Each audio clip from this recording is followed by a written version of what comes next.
આજે આપણે થોડા જનરલ નોલેજના પ્રશ્નોની ચર્ચા કરીશું.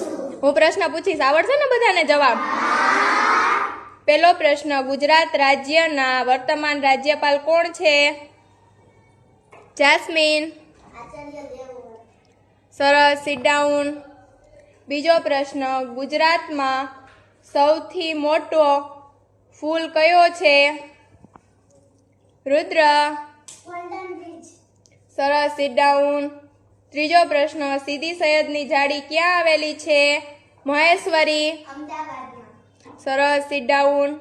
ચોથો પ્રશ્ન, લક્ષ્મી વિલાસ પેલેસ ક્યાં આવેલો છે? પરિત. સરસ, સિટ ડાઉન. પાંચમો પ્રશ્ન, નળ સરોવર ક્યાં આવેલું છે? આરાધ્યા.